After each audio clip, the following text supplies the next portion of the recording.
بسم الله الرحمن الرحيم الحمد لله رب العالمين والصلاة والسلام على المبعوث رحمة للعالمين نبينا محمد وعلى آله وصحبه أجمعين.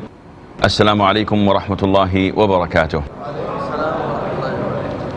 We continue studying the book of Umdatul Ahkaam, and we are still in the chapter that deals with Tahara.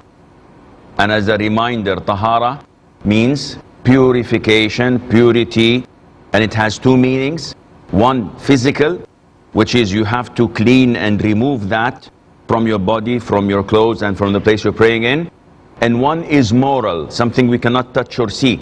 And this is major, such as being in the state of janaba, sexual impurity.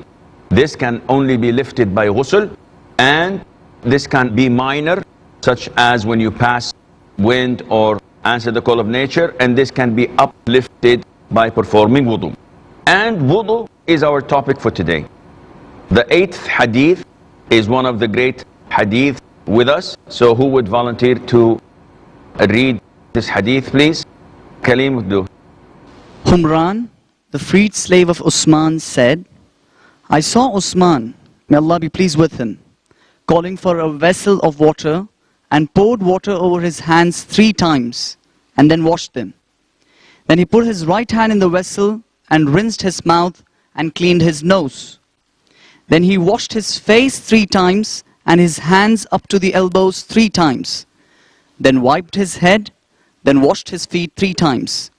Then he said that the Messenger of Allah sallallahu alaihi wasallam had said, he who performed ablution like this ablution of mine and offered 2 rakahs of prayer without allowing his thoughts to be distracted, all his previous sins would be expiated.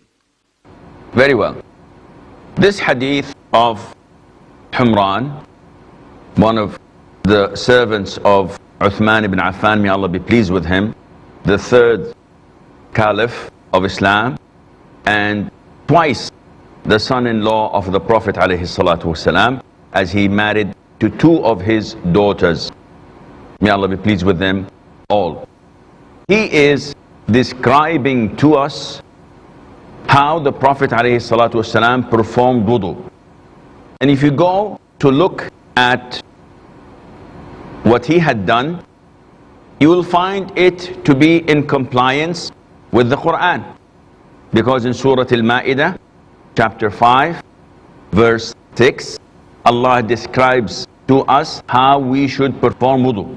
And as you recall in previous episodes, we said that there are 6 pillars of wudu. Is this correct? So, let's count them once again. The first pillar, washing the face, Abdurrahman. Second pillar, hands or rinsing the mouth or the nose. No. See, you have to, when studying fiqh, be in full concentration. It's like playing badminton. If you blink when he's serving, you lose. And in fiqh, every single word counts. And that is why you study the fundamentals of fiqh, usul al-fiqh, which is a very serious science that teaches you the meaning and how to use each word. And that is why they have general meaning and they have specific meaning. And they have what is known as mutlaq and muqayyad. And all these terminologies refer to the usage of the word and what it means. We go back again, concentrate. We have 6 pillars of wudu. Without any of them, your wudu is invalid. That is why when we say pillar, also this is studied in fundamentals of fiqh.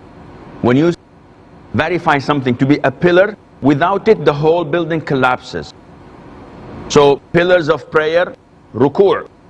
If I forget to make ruku', if I do not bow once in a 4 rak'ah prayer, so I did only 3, but one of them I forgot, I immediately went into prostration. Is my prayer valid? My prayer is invalid, unless I make up for that during the prayer. Why? Because a pillar has gone. So we go back again. 4 of the pillars are mentioned in the Quran. Washing the face, which includes rinsing the mouth and inhaling and blowing your nose. Washing your arms till the elbow. So saying that washing the hands is not sufficient, because this is a hand, and in Arabic this also can mean to be the hand, which is the full arm. So you have to be specific.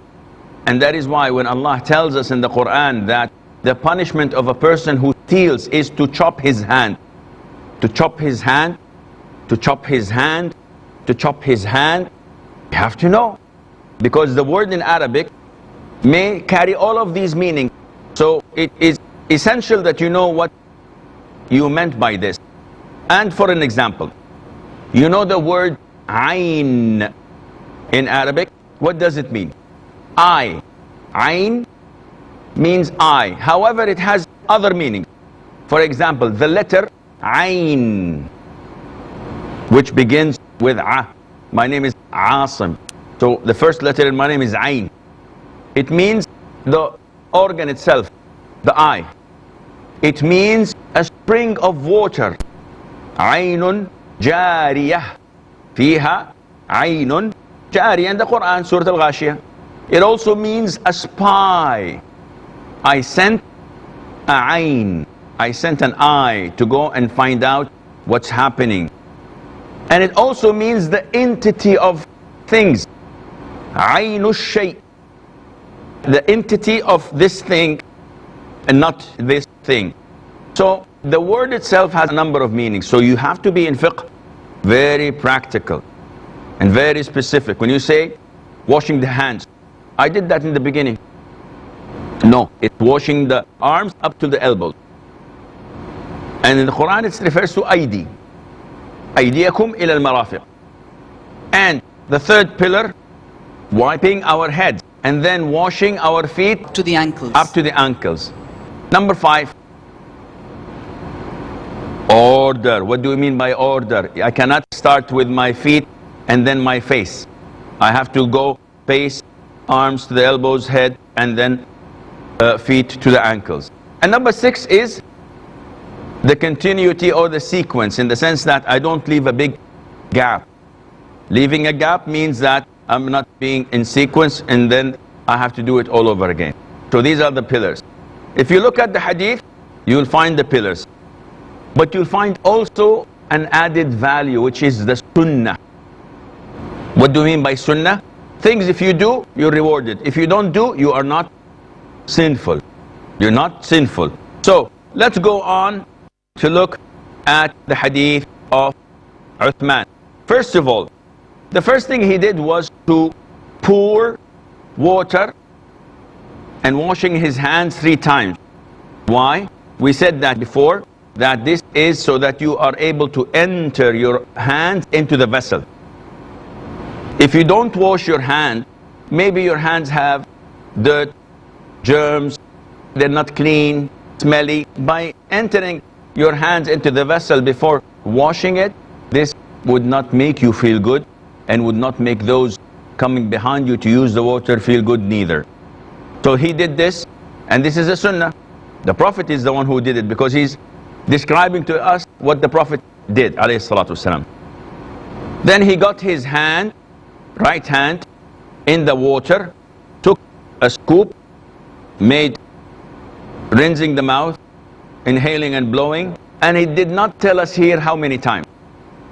So we are assuming it is once, because afterwards he says, then he washed his face 3 times. So now we know that this is different than washing the face. I don't know, let's assume it's once, and washing the face 3 times. Then he washed his hands up to the elbows 3 times. Okay, so 3 times again. Then he wiped his head, then washed his feet 3 times. Wiping the head how many times? He did not say, so we assume that it is once. And then he said, I have seen the Prophet ﷺ perform wudu exactly as I've showed you. And then he said, whoever performs wudu like this and prays 2 rak'ahs without talking to himself, without allowing the thought to be distracted, Allah would forgive all of his previous sins. Very easy. Has anybody tried it? Has anybody tried these 2 rak'ahs? Were you successful? Not always. Well, it is very difficult. It needs training. It cannot come from the first time. It is exactly when you go to the gym and try to bench press 100 kilograms. You cannot even lift it. But if you start with 5 kilograms and over the year you build it up to 30, and over the 3-4 years you build it up to 100, it will come. Likewise, if you try this prayer once, 5 times, 100 times, 1,000 times, maybe. Why? Because every time you're fighting yourself, and those who fight, who struggle, Allah would guide them. Allah said in the last verse of Surah Al-Ankabut, وَالَّذِينَ جَاهَدُوا فِينَا لَنَهْدِيَنَّهُمْ سُبُلُنَا. Those who struggle in our cause, in Allah's cause, we will guide them. So you struggle, you will attain this. And the reward is not something to be taken lightly. All of your previous sins are forgiven. So I think it's worth trying every now and then. So these are 2 rak'ahs. Our topic is not these 2 rak'ahs. Our topic is wudu, ablution. So we will go back to some of the lessons that can be learned from this hadith just after the break. So stay tuned.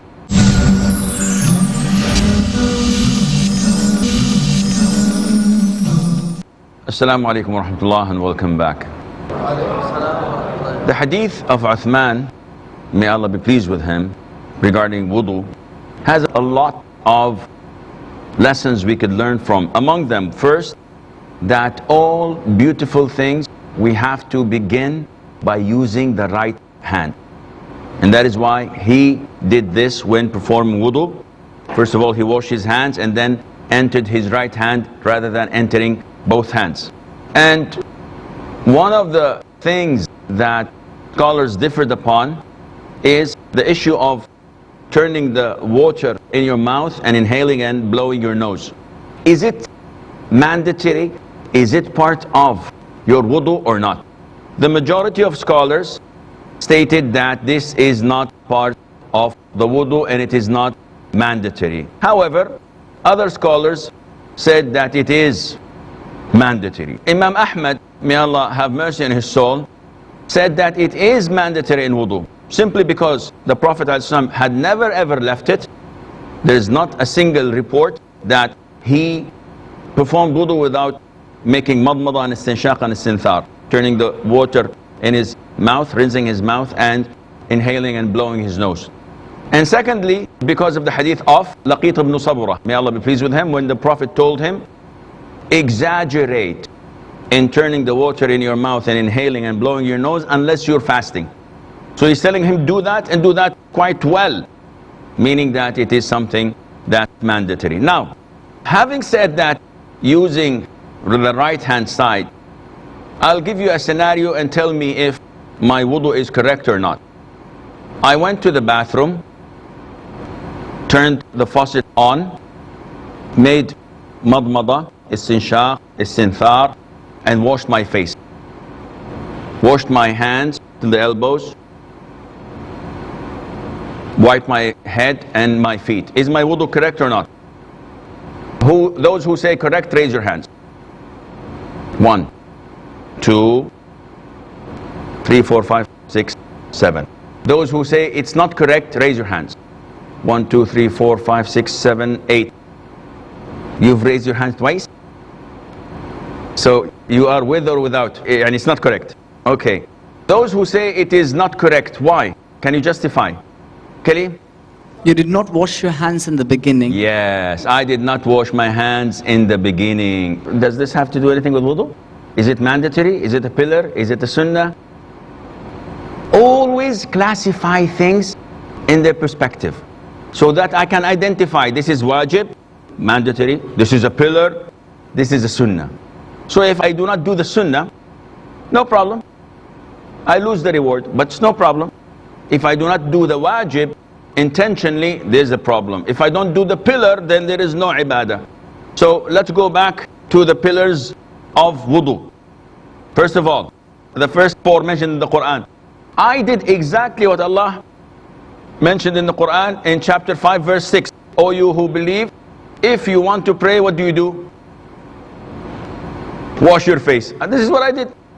Therefore, my wudu was 100% correct. Those who said my wudu was correct, they get full mark. Those who don't, next year inshallah. I'll give you another scenario. I went, washed my hand 3 times, washed my face, inhaled and blew my nose, and turned the water in my mouth, and then continued the rest. My wudu is correct or not correct? Yes, bro. He thinks he's correct, but it's not part of the sunnah. Who shares the opinion? Who? Okay, nobody. Who says that it's incorrect?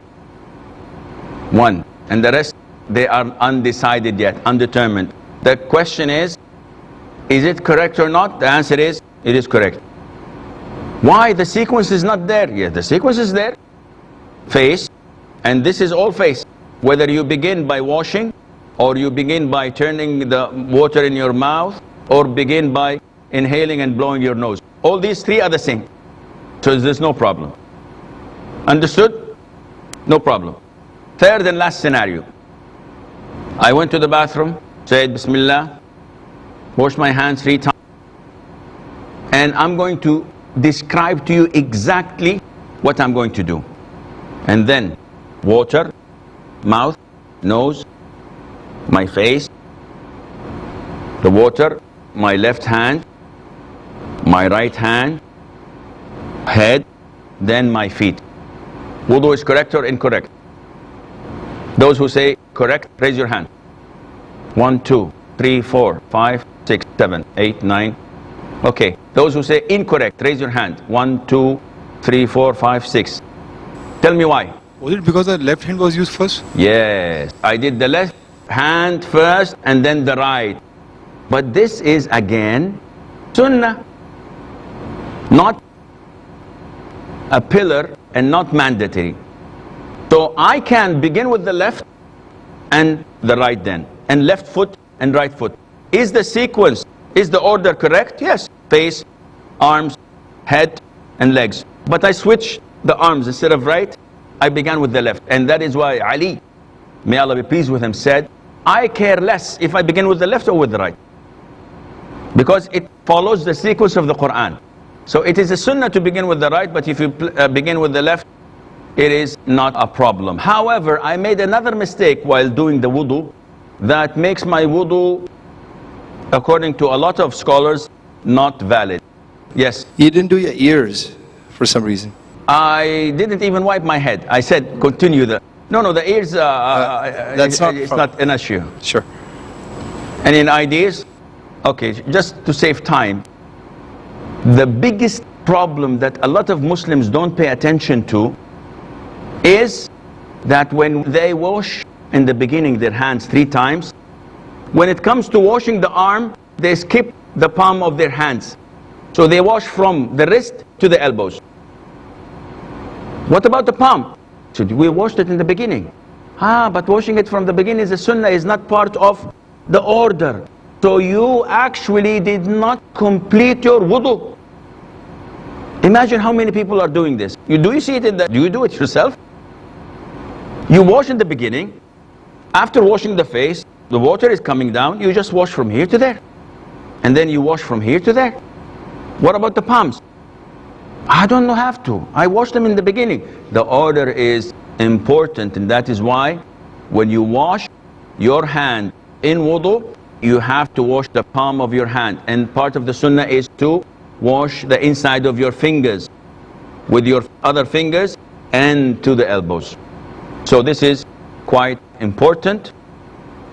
Does anybody have any questions regarding this point? Well, we go on. Sheikh, from the beginning till the end, if you can just classify what are the pillars and the mandatory and the sunnah. We are getting confused with the mandatory and the sunnah. Okay. Pillars are clear.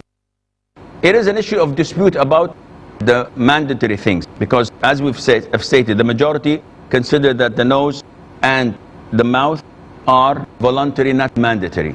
And the most authentic opinion, it is mandatory. So the sunnah is that you begin with saying Bismillah.